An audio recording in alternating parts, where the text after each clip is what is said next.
of the United States of America and to the republic for which it stands, one nation, under God, indivisible, with liberty and justice for all.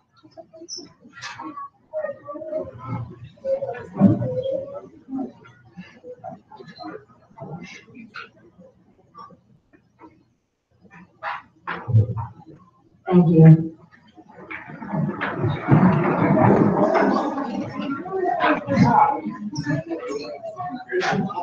Well, good evening, and thank you all for being here tonight. Love the crowds.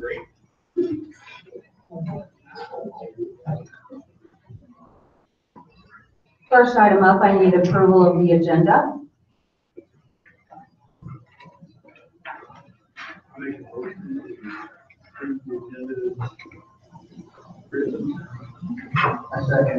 All in favor? Aye.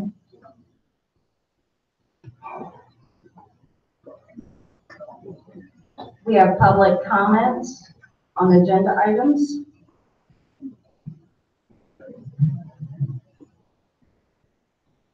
Correspondence to the board.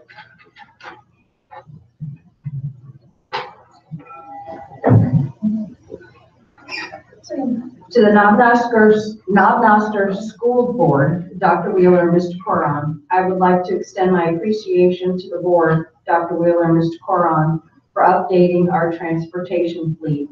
It was needed, and I appreciate all your efforts. I would also like to acknowledge the efforts of Scott Sater, who prepared the old buses for release and the new buses for their assigned routes. He did an extraordinary job. Dennis Sokolowski, transportation bus number 13.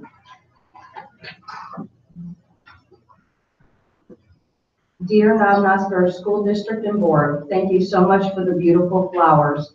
During a time like this, we realize how much our friends and relatives really mean to us. Your expressions of sympathy will always be remembered. Kelly and Rich Johnson and the family of Weldon Brady.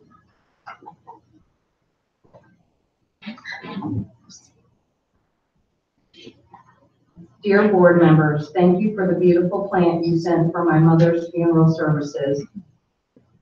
Our family appreciated the thoughtful gestures and the kindness made a difficult time easier to bear. Sincerely, T. Moore.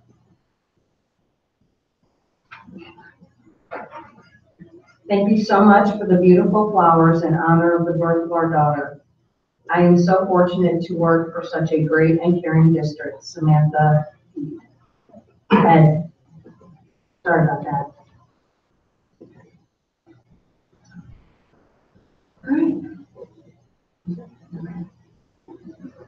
All right, recognitions. All right, so we're going to start our recognitions tonight a little bit differently with a couple of, in case you missed it, last night we were fortunate to have some pretty good coverage from Fox 4 on our Stealth Panther robotics team. So we can take just a few minutes to recap that video. And we're probably going to get an advertisement there. So, you love to run and you pay attention, but sometimes things just go wrong. When they do, if Kansas City's motorcycle attorneys on your side, Schmidt Law Firm at kcmotorcyclelaw.com or call 816-400-1000. The students on the Search Robotics team at Knob Noster High School are proving that. They spend hours each week perfecting their engineering and STEM skills in this workshop. And in late 2018, leaders at nearby Whiteman Air Force Base asked them to design a protective cover for an electrical switch box that now sits inside the cockpit of B-2 bombs. So it easily just peels off, and then it sticks right back on. And as students showed us, it's a plastic gadget they made on a 3D printer in just 3 days, and it was very cheap to make. This is just a small part. We made it for $1.50. But like I said, it's saving the United States Air Force $10 billion, and it's saving their lives, which I think you can't put a price on that. If all 4 of the switches underneath the cover were to be flipped together, the bomber would be forced to make a dangerous landing.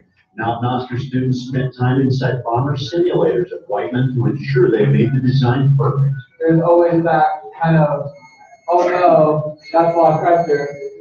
But I was really happy to know that I would have a hand in something that would affect something my father really needed. It has been amazing. Chris Adams is a tech teacher at the high school. He says it was the team's success at national first robotics competitions that helped attract the military. We can still innovate, and it doesn't have to go offshore, that we can still design, build, create, and still wake the sleeping giant again for their generation. The Knob-Noster students say they're proud that their creation saved the U.S. military millions of dollars.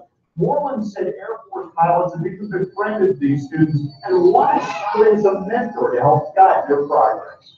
Sean McDowell, Fox 40. Nebraska HR counselors are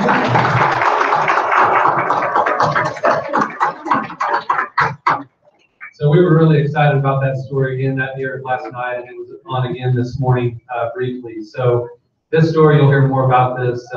Wyman has put together a really nice video with General Nichols, and that's being taken up to the Chief of Staff of the Air Force and our Secretary of the Air Force at the end of the month. So we're excited about that. I want to say by the time that story gets up there, will be like trillions saved possibly. So we'll try to work on our math moving forward. And then the second one, just in case you missed it, just a quick recap of our recent grant announcement back on December 10th for our $2.25 million DODEA grant.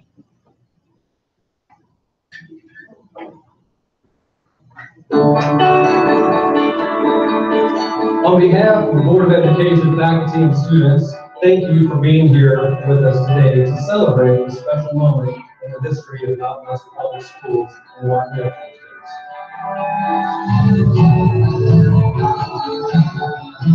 Students, today is your day. Today is a day of new opportunity, a day of new challenge, and may very well be a day that changes your future. What a great morning at Wyman Air Force Base in Knob-Noster. I want to say thank you to the DoD Educational Activity for this grant. What has happened in Knob-Noster in the last 2.5 years is not an accident. And I'm exceptionally proud to serve on the broader self-confidence team and live up to the mission of student success is our mission. But I gotta say, what you guys are doing and the fact that $2.25 million grant is gonna go a long way in furthering a whole host of things in the school. I'm very happy to have a chance to congratulate all the students, the staff, the administrators, the school board members, all those of you who are advocates for this school district and for this Wyman Air Force Base. Great job, and we look forward to what's next at Knob-Noster. Education is the key. Education is the future. Cooperation will get us there. And this is a true game changer. And I thank you all for being part of that. Thank you.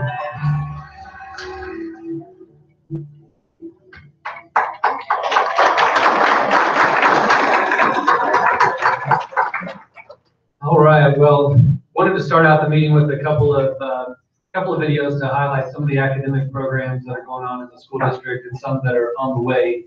And definitely our students are doing a fantastic job on the academic platform. But more important here in Knob-Noster, quite frankly, than academics is our climate and culture. And our next piece tonight is we're so happy to have so many students and parents here that are connected with the student-to-student program. Academics are very important, and when we talk about quality of life and mission readiness, academics play a part. But what's more important than that to us here in Knob-Noster is how students feel on the first day of school. When they show up for their 4th, 5th, 6th, 7th time of transferring due to PCS, how they're greeted. Do they have a friend to have breakfast with or lunch? Someone to play with on the playground? Someone to make them feel immediately welcome here in Knob-Noster.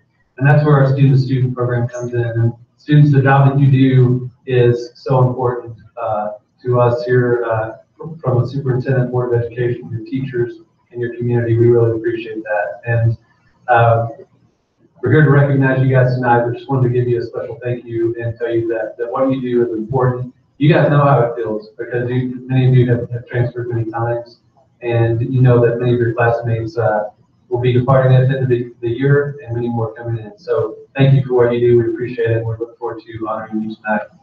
And we'll turn it over to Ms. Coron. All right, and speaking of those honors, if I mispronounce your name, I'm so sorry, because I'm sure the first time you saw mine, you would mispronounce it as well, but that's all right.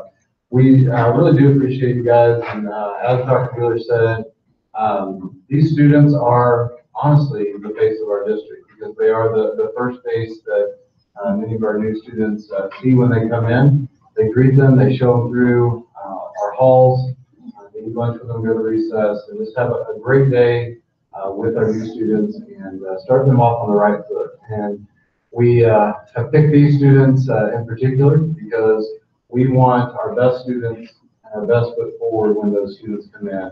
And we want to partner up our new students with the best of the best. And so we brought them here tonight to recognize them. So I'm going to start with our ES2S. We're going to, I guess, start with the video, and then I will call up our names. But our ES2S students will come up right after this. So here's our student-to-student video.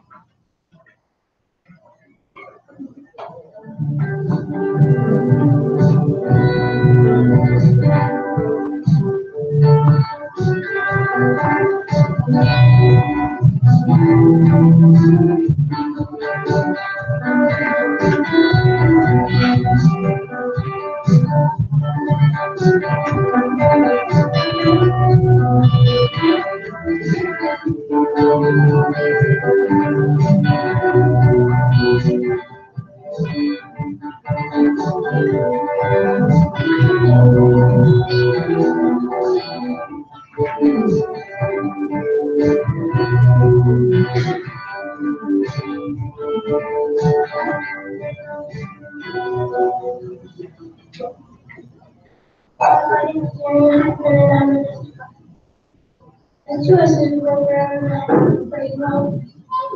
The kids did much work for school, all about the teachers, and all about what you do, King. And they'll get a new t-shirt and a card. And the day after that, you're going to help. You go and check on and see how they're doing. How do you think it makes a new student feel? I think it makes them feel like happy.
Hi, I'm Charlie. I'm in 4th grade, Miss Wooler's class. Today I'm going to be teaching you about habit 6, synergize. The way I use synergize at school is I'm an S2S student, which students come in from a different school or they're just a new student. I show them around the building, make them feel welcome, and maybe make some new friends.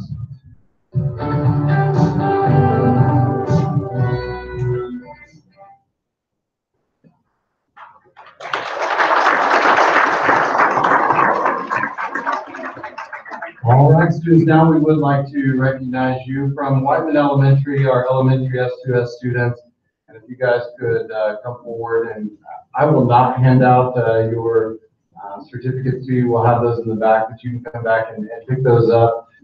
So our Whiteman ES2S students, if they could come forward, are Melina Camucho, Gabrielle Chavez, Zachary Green, Oliver Guerrero, Savannah Gutierrez, Danica Hudson, Lisa Junman, Landon Lemon, Ian Roth, Amelia Roselli, and Haley Stewart.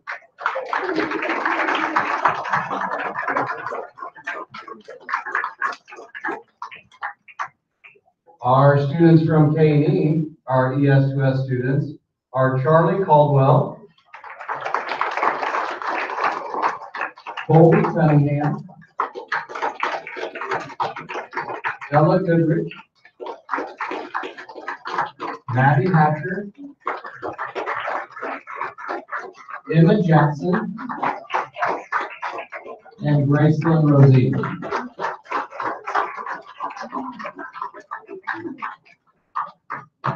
We also have from Whiteman Elementary, someone who snuck in the back door there, Riley. If Riley could come forward.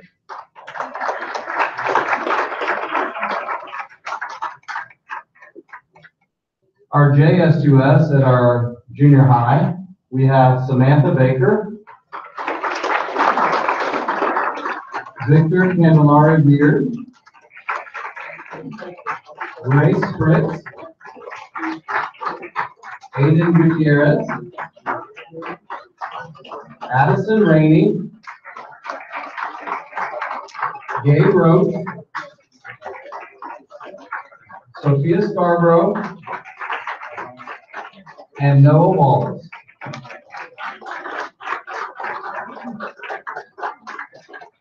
And from our high school, S2S, and you saw a picture of them at the very beginning, our S2S students from the high school were able to go up to Washington, D.C. and do some training up there, and we'll take 2 students again this year to go back up to D.C. And from our high school S2S, Marianne Zeno, if you can come forward. Let's give all these wonderful students a big round of applause. As I said, this is truly the face of our district, as those PNC have used to be every day. 2 more from the middle school, Noah Shepke and Danica Yates, if you can come forward as well. Hopefully they're already up there.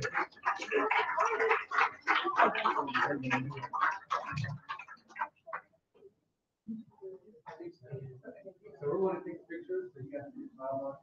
Has anybody ever seen that many people fall into perfect formation? Ever? You guys are. That's why we chose these kids. All right, perfect. I'm going to take a picture right here. Okay. And the Stanley Utility.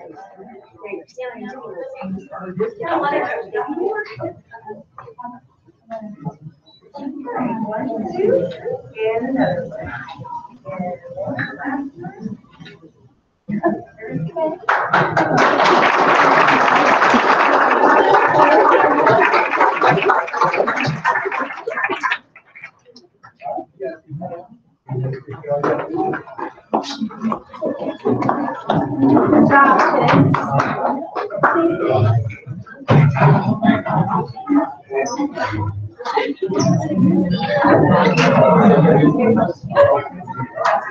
Well, that's a tough act to follow, but we have a great group that we'd like to recognize right after these young men and women, and they are our mentors. From homework help to hugs to just an encouraging word. No hugs in the high school, I hope, but just an encouraging word sometimes. Our mentors are here, and they meet with our students and do an amazing job.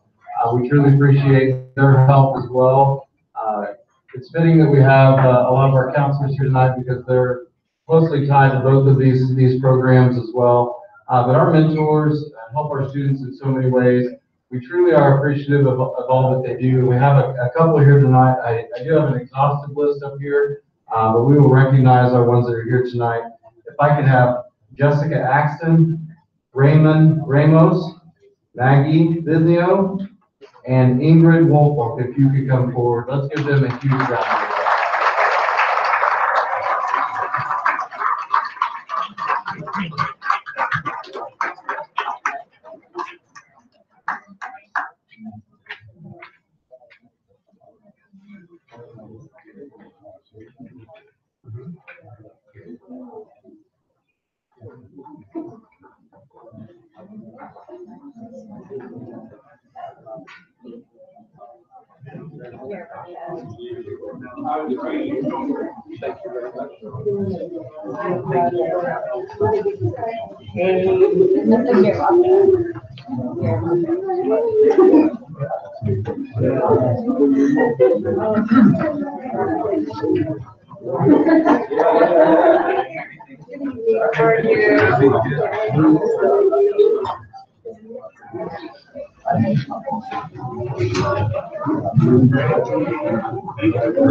applause.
Okay, we have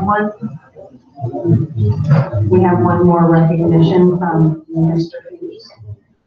I'd just like to mention Weldon Brady again, who we received a thank you card from his family upon his passing. Weldon was a pillar in society in the banking business. He was an officer in the bank of Knob-Noster, which is now Agency Bank, and moved to Holden, president of the bank over there. But while Weldon was here, we were good friends, and we played a lot of town team ball together and softball together, and went to a lot of games together. And he was a significant force and very instrumental back in the days of Mr. Jagman, one of the finest gentlemen I've ever known. And between the two of them, they set up the foundation for the financial welfare of the Knob-Noster School District. Excuse me. And what you see now, what Knob-Noster School District presents, and how we're becoming more enhanced all the time, Weldon had a lot to do with that. And I just wanted to thank him again, and his family, for being with us for all that time and helping us. And, We're really gonna miss him. Thank you, Mr. Hughes, and our moment of dedication, our silence is dedicated to him. Thank you. Thank you. Okay, we have principal and directors reports. MSBA report.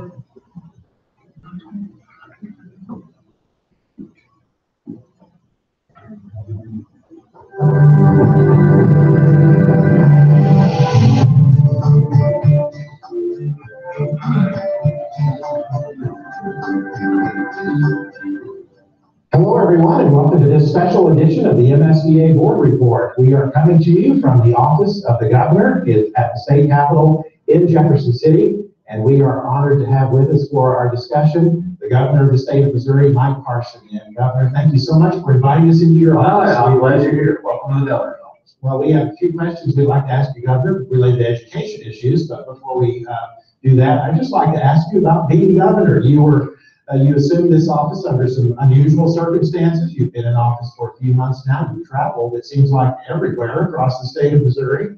What are your impressions, of the state of Missouri and the concerns people have?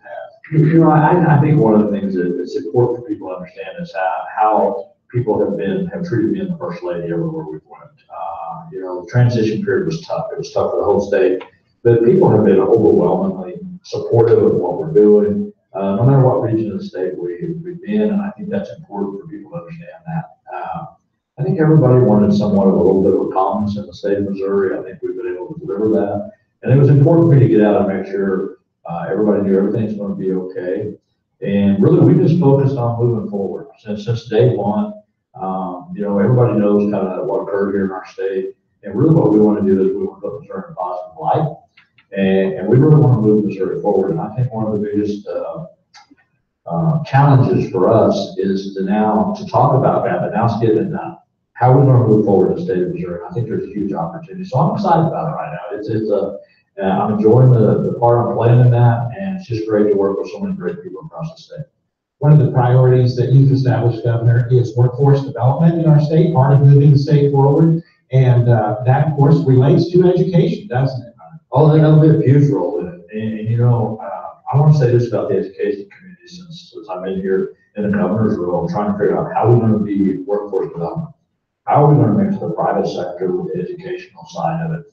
And I'm just, right now, everybody is so focused on understanding what that need is. So when you look at the education system, at all levels of the education, they really realize now too, hey, we got to be a little more in tune, I want to say, to the private sector. And they're really stepping up and doing that. As I talk to superintendents, as I talk to people in classrooms and to higher education, you're really seeing that focus. They know that workforce development is important too, and that we got to prepare these young men and young women really for what the workforce is going to be like. So I think there's really just a effort right now to partner with the private sector, with the state sector, and then with the education community.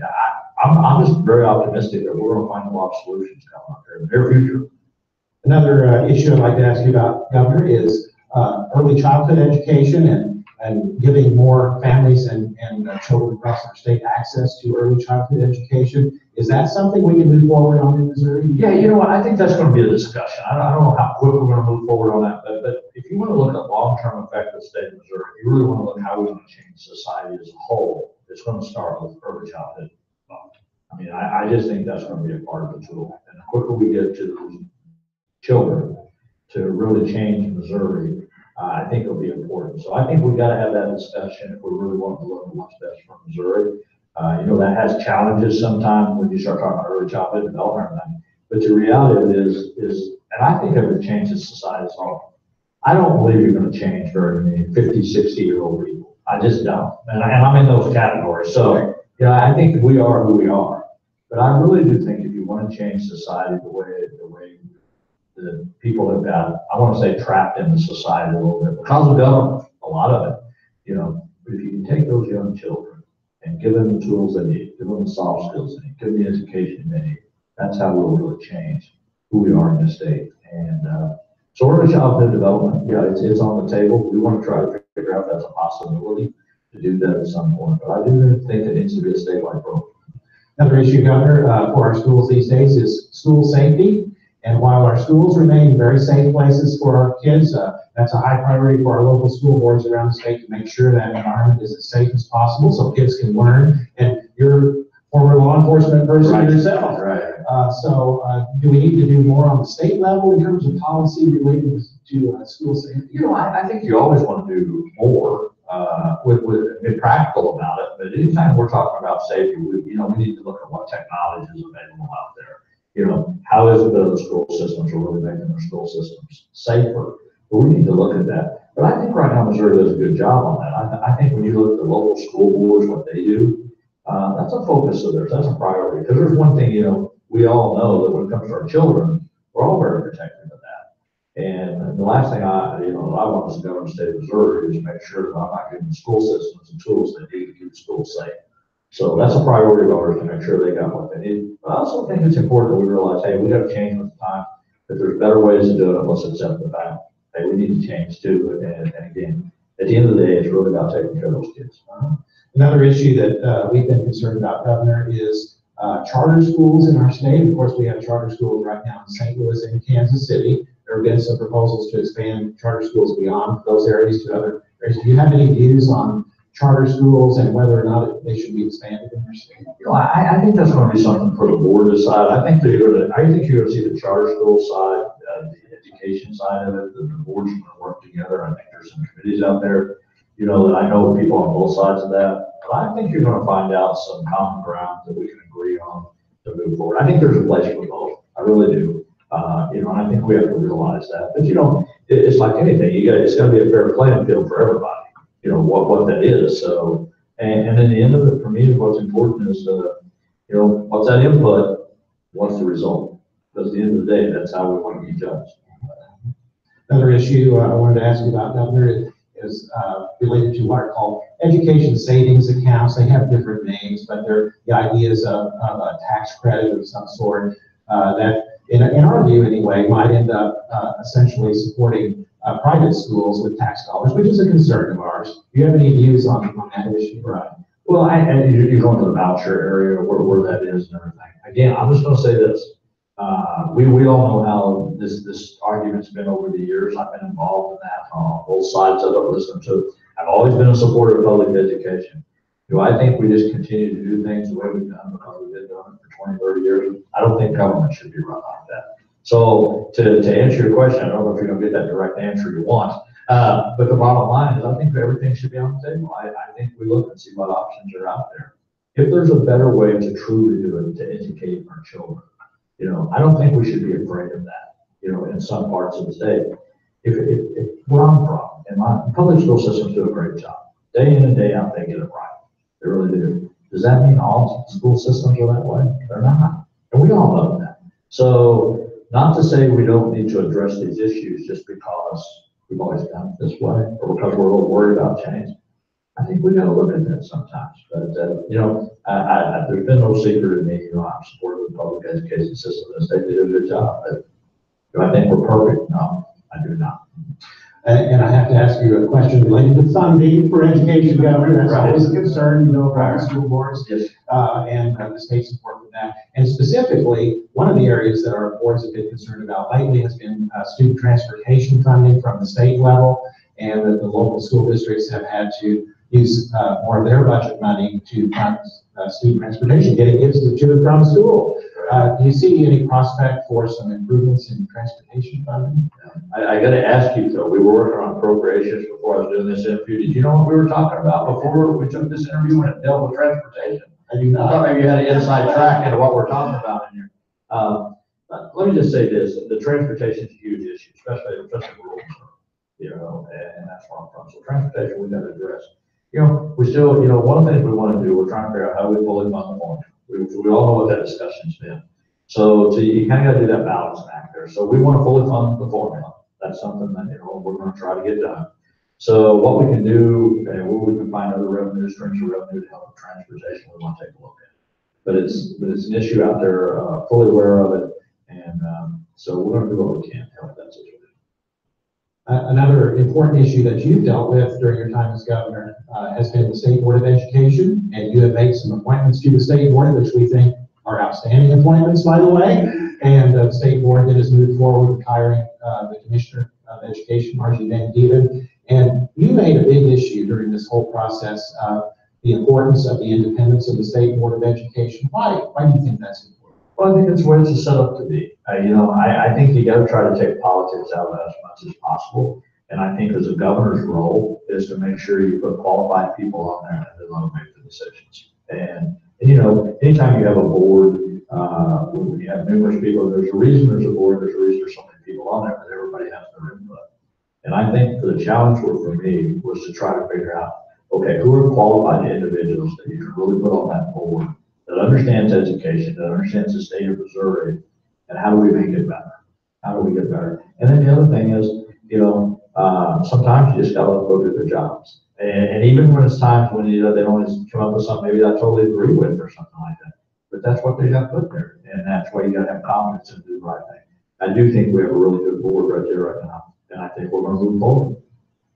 Governor Mike Parson, thank you so much for talking with us. We really appreciate you sharing your views on these various issues and inviting us into your office. And we really appreciate the great leadership you're providing the state of Missouri as governor. Well, thank you very much. I appreciate it. Thank you. And thank you for joining us on this special edition of the MSBA Board Report.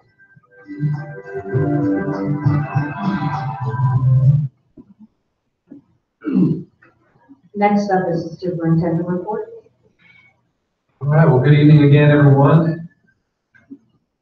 Just, we have the first State of the State address by Governor Parson at 3:10 today, and heard many of those same things. If you didn't get a chance to catch some of that, you might want to try to catch the recap. Definitely a pretty aggressive spending bill covering many of those topics, so hopefully we can have additional revenues to support many of those initiatives. But obviously, looks like a fan of public education, but definitely that door was pretty wide open there for some of the same things that we dealt with during the Dragons administration. So we're going to have to make sure that we continue to communicate with the governor's office and make sure that he champions our cause and the cause for public education. The new calendar year is off to a chilly start, and fantastic. We've been fortunate to not add any additional snow days. No question, Monday was a tough day, and we did send a memo out to our parents about that. And for the last 4 years, we've remained in alignment 100% with Whiteman Air Force Base on their decisions, and we're able to again do that. And we're able to make it in with no injuries and no major accidents. We did have a bus slide out, which the board is aware of, and no damage to that bus and no injuries. So we'll see what the next week brings in the next couple of months. Hopefully, Mother Nature will be kind to us. Board candidate filings closed yesterday, and we ended up with 4 candidates. We have incumbents Tom Hughes and Larry Bolton on the ballot, as well as candidates Cliff Everts and Jared Goucher. So we sent those off to Pettis and Johnson County today, and we'll be holding that election. We had 2 on the ballot there for a while, and thought we wouldn't have an election, but it looks like we will. As said, the year's off to a strong start. There are some positive stories coming out of Knob-Noster. You saw a couple of those to start the meeting tonight. I also want to mention that the Triad Air Force JROTC has great news of its own. Cadet Lieutenant Colonel Andrew Ely received one of 5 endorsements by Congresswoman Vicki Hartzler to attend Air Force Academy.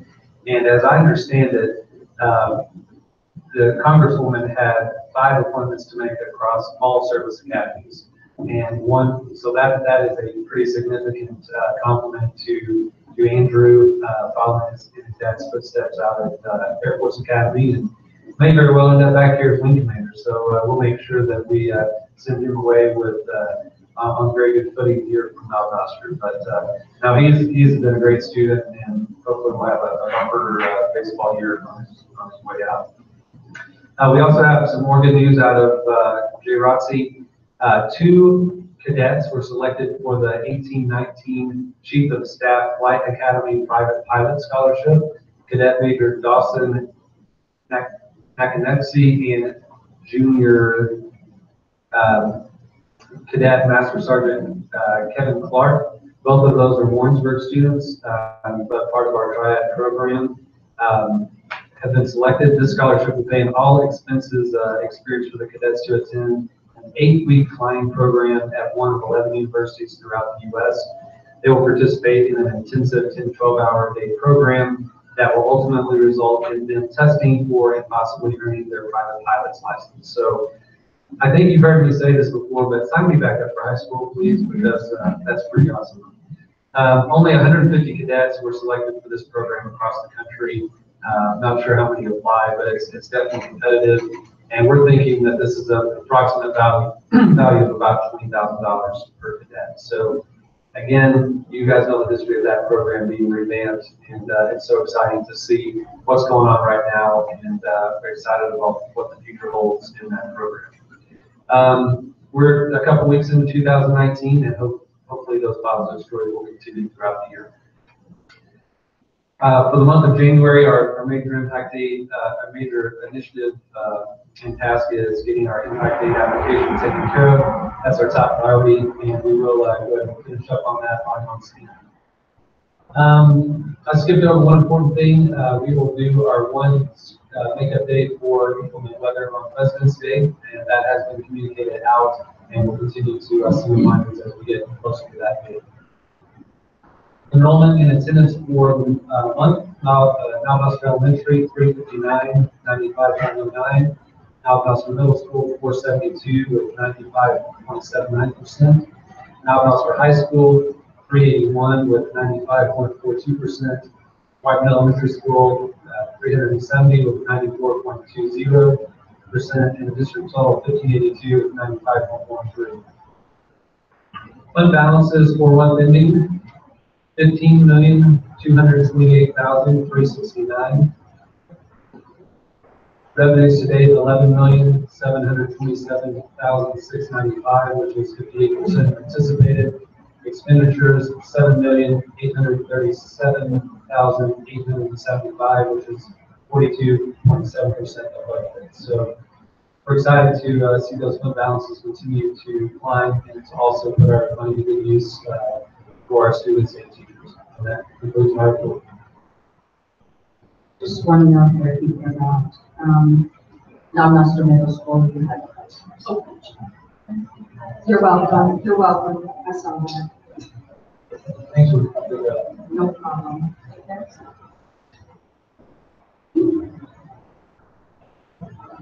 Congratulations, Mrs. Andrade. Nicely done. Approval of the consent agenda.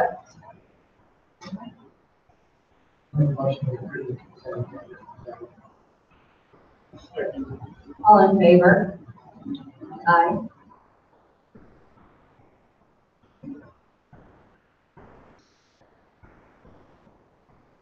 I need a motion to approve the bills as presented. Full board.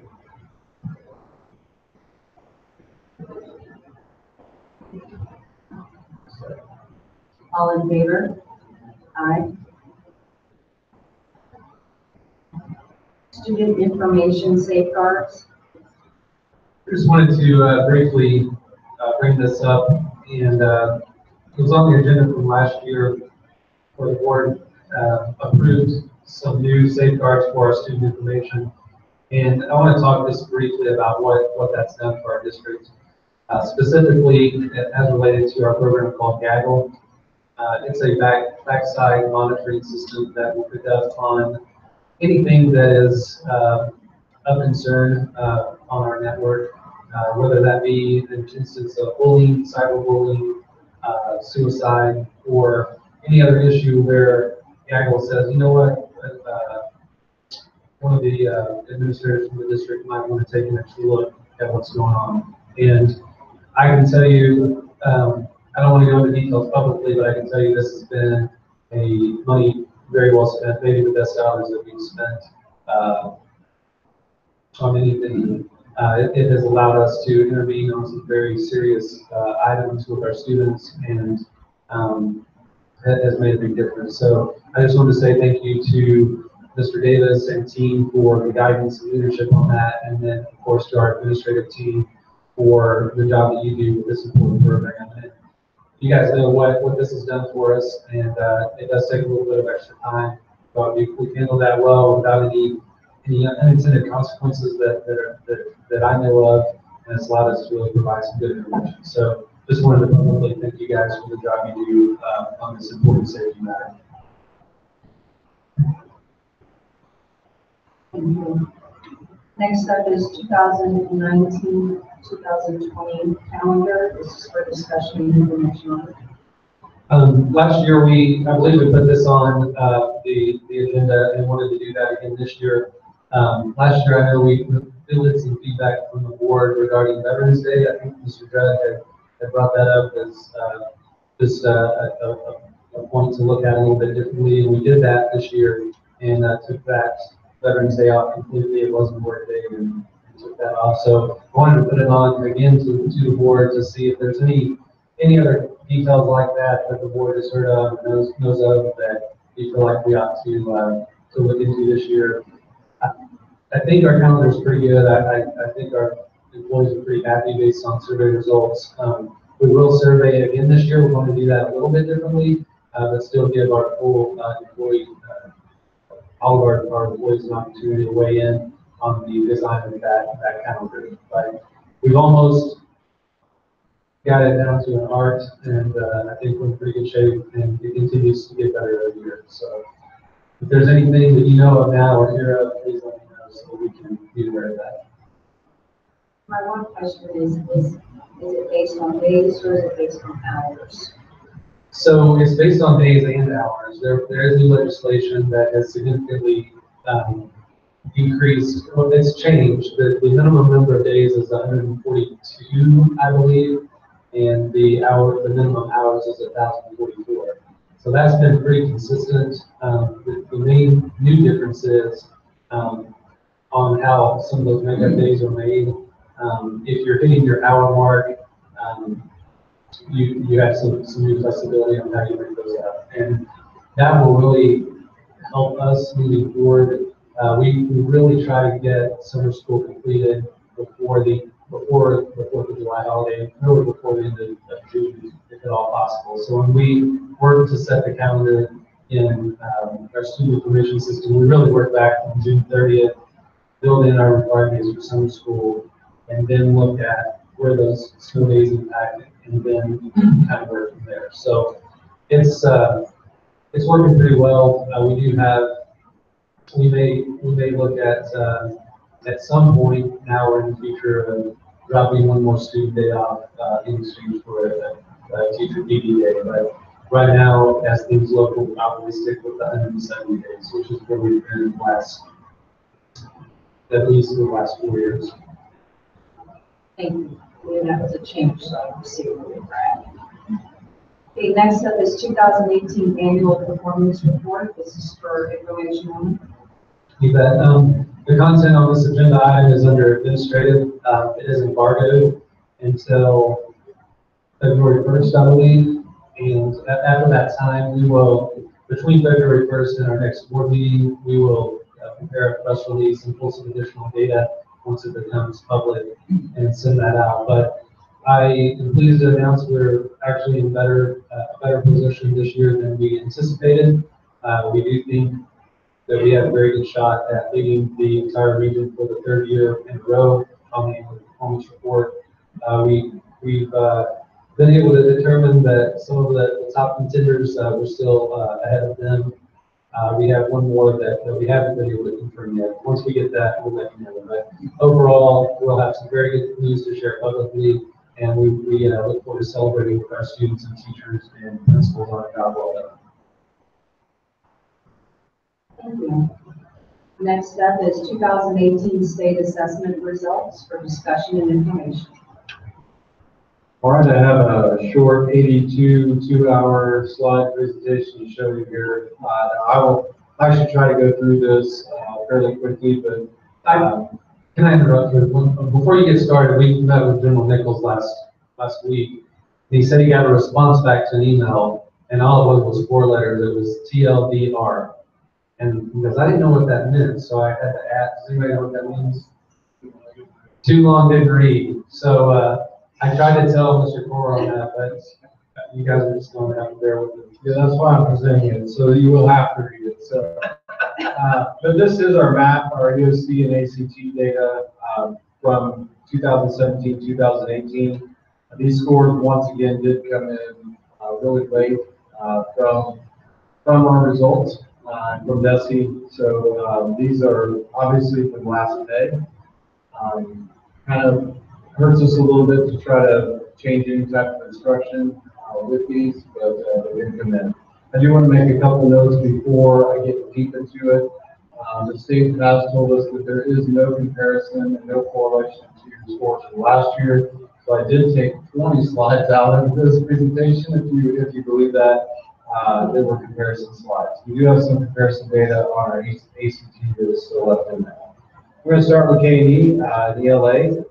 For their map testing, you can see that we have 34% of our third grade students that were advanced, 22% proficient, 29 falling in basic, and 15 falling in lower basic. And as they compare to the state finished up with 49% of our students in the state of Missouri doing proficient or advanced, and K&E was at 56% of the total population proficient or advanced. For math, K&E, 26% were proficient, 26% advanced, 29 in proficient, 26 in basic, and then 19 in lower basic. Once again, a comparison to the state, 47% of the state was at proficient and advanced, and 55% of our students at K&E were at proficient and advanced. For fourth grade, ELA at K&E, you can see well under single digits there for the below basic, which is incredible. We'd love to see that at only 5%, 29% in basic, 36% proficient, and then 30% advanced. And they matched up to the state at 66% here at K&E. They were proficient and advanced compared to the state, which is at 50. And then for fourth grade math, we have 24% that were advanced, 38% proficient, 19% at basic, and 19% at below basic. And you can see that they destroyed the state average at 62% proficient and advanced, where the state was only 46%. Whiteman Elementary, their third grade ELA scores at 29% advanced, 39% proficient, 20% in that basic category, and 12 in our below basic. They matched up and destroyed the state here, 69% proficient and advanced, and 49% as compared to the state. Our third grade math, 30% advanced, 28% proficient, 24 in that basic category, and 18 in that below basic. Compared to the state, 58% as compared to 47. Moving on to fourth grade for ELA, for Whiteman, you can see once again we were at single digits in that below basic, which is incredible. We want to see that across the board. 23% though in advanced, 40% in proficient, and 28% in that basic category. And 63% of our students as compared to 50% were proficient and advanced as compared to the state. In math for fourth grade at Whiteman Elementary, you can see 23% advanced, 30% there for the proficient, 26 in basic, and 21 in that below basic. And 53% of our students as compared to that 46 for the state standards. Moving on to Knob Middle School, which every single grade in that school is tested 5th through 8th grade. So Knob Middle School ELA for 5th grade. You see once again a single digit there for our below basic, which is incredible and amazing. 24% advanced, 26% in the proficient, 41% in that basic category. They matched up 50% to the state's 48%. Their math data in 5th grade was 10% advanced, 24% proficient, 41% in that basic category, and 25% in the below basic. We did fall just underneath the state average for 34% of our students in the proficient advanced area, as compared to the state's 41%. As far as science goes, you won't see any science data on here. I've got slides in there that look like this. The state of Missouri tossed out all science data, so our 5th grade, our 8th grade, and our EOC in biology was all tossed out this year. You remember last year they actually tossed out a couple of tests as well. This year it just so happened to be science, so there's no data to represent that. ELA in 6th grade, you see 16% advanced, 48% proficient, 18 in that basic, and 18 in below basic. They destroyed the state 64% proficient advanced to 48. In our 6th grade math, we have 16% that were advanced, 29 proficient, 30 in the basic, and 25 in that below basic. And compared to the state, 46% of our students to 41 in the state for proficient or advanced. ELA in 7th grade, you see 25% and 25% in the advanced and proficient. You're going to see an extra little tick there because it rounds up to the state average. 34% were in basic and 16 in below basic. Like I said, it rounded up there for 51% of our students that were actually proficient in advanced compared to the state, which was 44%. 7th grade math, 16% advanced, 31 proficient, 35 in that basic, and 18 in our below basic. And it's compared to the state, 47% of our students compared to 38% of the state. 8th grade takes 3 tests, ELA, math, and science. ELA for 8th grade, 10% advanced, 31% proficient, 45 in that basic, and 14 were in below basic. We did fall just underneath the state also in 8th grade ELA, 41% compared to the state's 49%. Math data for 8th grade, 4% advanced, 29% proficient, 41% of those are basic, and 26% of those are below basic. I do want to point out up here in the corner, this data does not include our Algebra 1 students for 8th grade that actually take the Algebra 1 EOC. I do want to congratulate them again because every 8th grade student that took the Algebra 1 EOC was once again proficient or advanced, which really shows up later in our high school data and really helped to increase those scores. And they beat the state, 33% of those students were proficient or advanced as compared to the state's 30%. Once again, no science data since it was taken out for the 8th grade. Moving on to Knob Noster High School, which also every grade level is assessed. We take an Algebra 1 EOC. We were able to talk to you about that this year. This does include our 8th grade data. 38% of all of our students, 8th grade through whatever grade they take it to the high school, they obviously can take it all the way up to seniors until they get that proficient advanced. 38% proficient, 38% advanced, 18 proficient, 32 in the basic, and 12 in that below basic.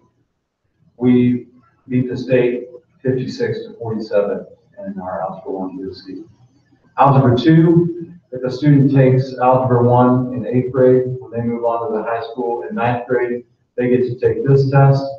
And our Algebra 2 test, you can see 0% below basic, which is phenomenal. We always want to see that if we can.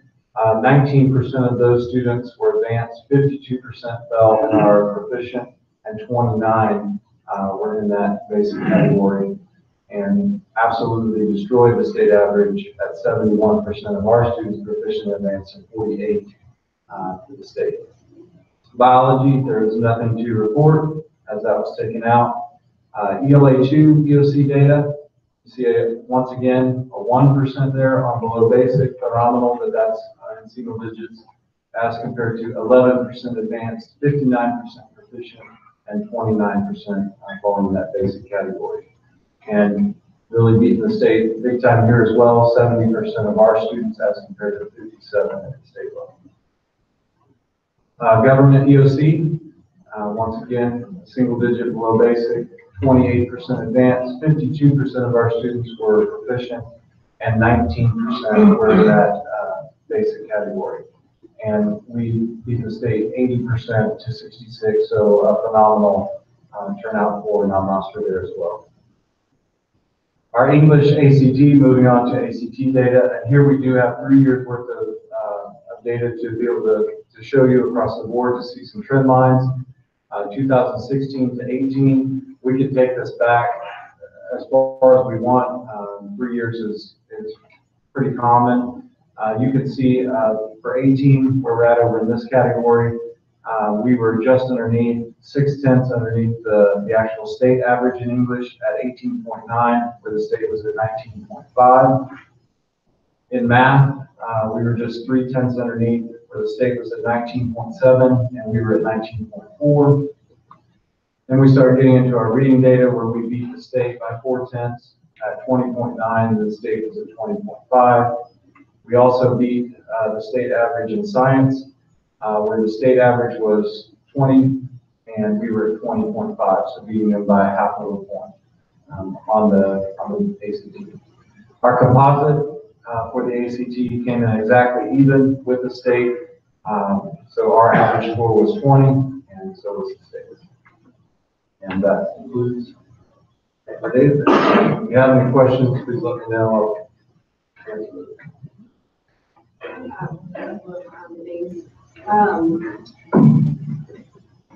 The tutor.com that we now have access to, I really want to focus on that, and even as the district, ensure that we're getting that message out to students that that's available. I know Riley has used it a lot. She used it preparing for the ACT this last time that she took it, and even doing homework at night. She'll be sitting at home and she's struggling with some problem, and so she'll hop online, and there's, I mean, right there to chat with, there's people that she can chat with to get help, and they even keep a database so that they can connect those students back to people that they have worked well with, and so that she can go back to that same person that she's kind of connecting with.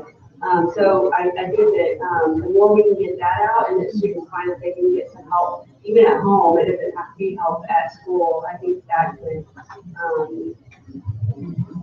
really be a benefit. And we do try to follow up with that as much as possible. I wish Riley would talk to my son. He doesn't like getting on there, but there is a banner that scrolls across on our website that does have the information for tutor.com. We do try to push it out as much as possible. But you're right. You're right. We were literally just bragging on this program to another school district and telling them that, just introducing them, because they haven't. I went about it at a military child conference and came back to our high school, and they're like, well, we really don't know about it. So we started pushing that, but I'm thinking too, we might be able to find a place on our mobile app where we just put a little button there and try to just get into our routine and remind parents, because it's a tremendous value. I'm so glad to hear that testimony. It really is. It's wonderful. Even, I know parent teacher conferences are coming up. Maybe spread the word around the district that to the teachers to pass on any parents that walk through the door, hey, don't forget this is available to your students. I mean, she's just, every time I go into a room and she's doing homework, she's talking something about this tutor.com. I think it's a great asset for our district. Thank you. Just tell her not to tell when she graduated, she can keep using that account. Keep logging in. She will. She'll be like, where's Alyssa or whatever. Yeah. I need her help. Well, and Meg is the, I believe, the executive director with tutor.com, and we actually, Winsville, our other, heavily impacted district is not really engaged with tutor.com. But one thing that I want to tack onto that is that it's really a program that funded through Department of Defense Education Activity, specifically for military connected students, but they've opened it up to all of our students for free, which is fantastic. So it's you're right on track. I'm so not surprised with Riley. So thank you. Thank you, Mr. Coron. That was a lot of slides to get together. Love seeing those single-digit numbers. Those are great. Okay, next up under old business is CSIP update. This is for information only. Just kind of keeping this on the agenda until we get it finalized. We did do another community engagement session last night at the middle school. We communicated that out with flyers through the community, posted. We emailed all of our parents and did some several social media posts over the last month. And I think the weather maybe kept some people out. I know this is my limited time to drop by. And appreciate that, and Mrs. Walling. So thank you guys for that. We had not as great of a turnout as we were hoping. So we may give this one more shot at an engagement, but we have received through the last several community engagement opportunities, and then with our efforts with our internally, we have a pretty good document. We going into this when we first talked about a balanced scorecard, you know, we talked about not everybody, frankly, we'll be the only MRVC with that balanced scorecard. And we had this conversation about qualitative and quantitative, and we decided to go with both.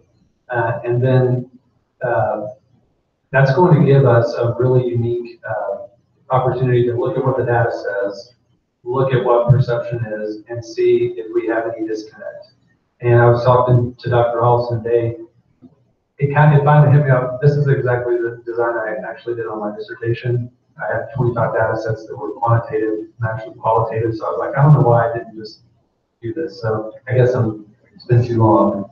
But anyway, this is going to be a really, in my opinion, a very unique approach. I haven't seen it anywhere else in terms of looking at the balanced scorecard that way. Everything ties back to our goals and objectives. And I think it'll give the board a good opportunity to see a comprehensive look at how we're doing across various data points. So for the board, if there's any input on that, we can take that. And you know, we feel like we have a pretty good start here and getting close to finish, but it's still very open for input and revision.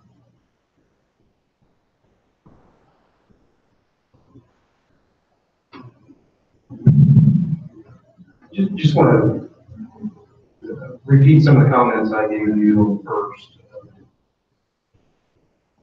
feedback session. I do think that you have a pretty comprehensive document that is captures a lot of different ways to view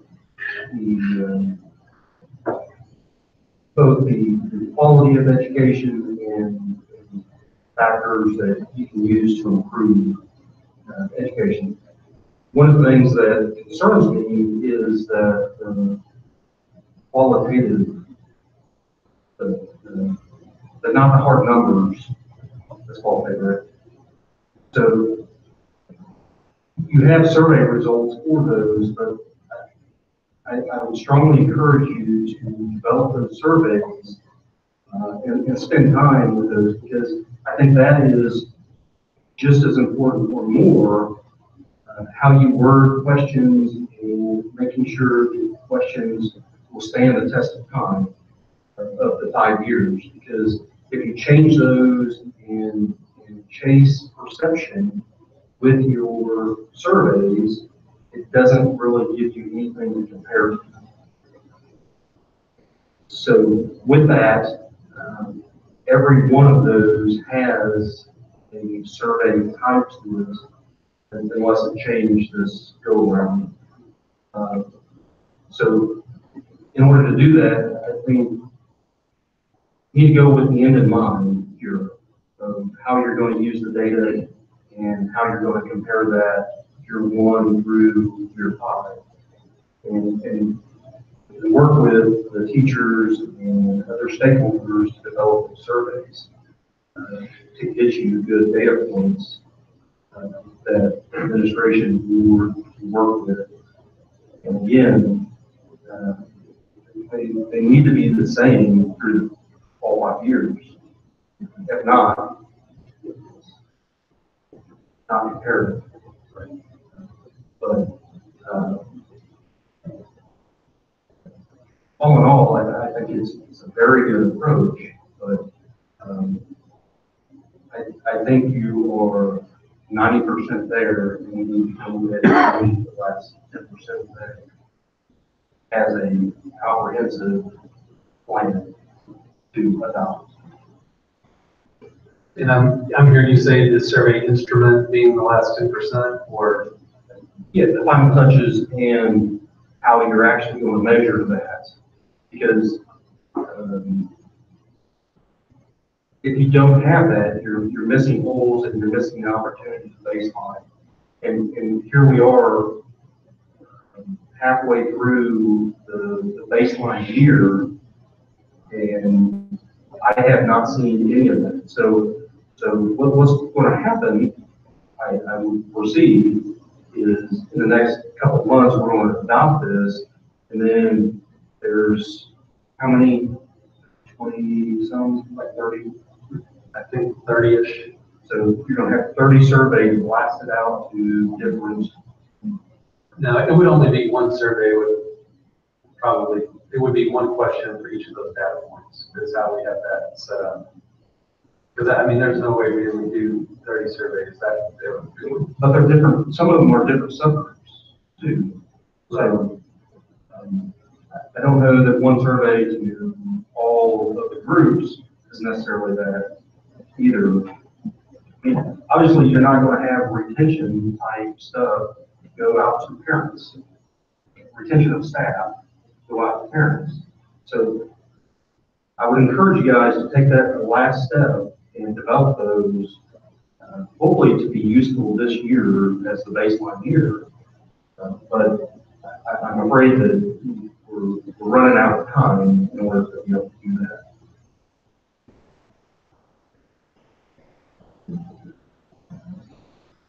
Yeah, there would be, just to clarify, one survey for each group. So parents, student, community. But we would not do 30 we would not do 30 different surveys. But yes, we still think we can get the baseline data this year. I guess what I'm saying though, some of those are very specific subgroups. Some of them are a grade. And so you're actually trying to measure 5th grade or 8th grade something. And so that's going to go out to the 8th grade parents, but they might also fall into another subgroup that it needs another one. So they are going to get multiple surveys. I don't think it is possible to, plus that would change every time. And that's my point, is identify those, get your questions, get them formulated to where they'll stand that test of 5 years. Well, I think that's probably a good point to make, Larry, is looking at how we can accomplish the survey side of it without overdoing it or underdoing it. Right. You know, and we just need to figure out a way as a whole or the CSIP committee or whatever to be able to put that information together as simple as possible. Yeah. But I think engaging in the conversation and talking about how we're going to get to this point is certainly a good idea. But, no, I think that excellent job has been done to formulate that, but you need to move into that execution piece and how you're going to be able to execute that over 5 years. That is where the next step is, the way I see it. But I think it's very crucial in the overall plan to have that well thought out and in place prior to adoption. And I don't know the difficulty in putting these surveys together, but there's a big question is how can we do it. One survey would be very easy, but it hasn't encompassed all groups of the people who are trying to ask questions too. So, go from there.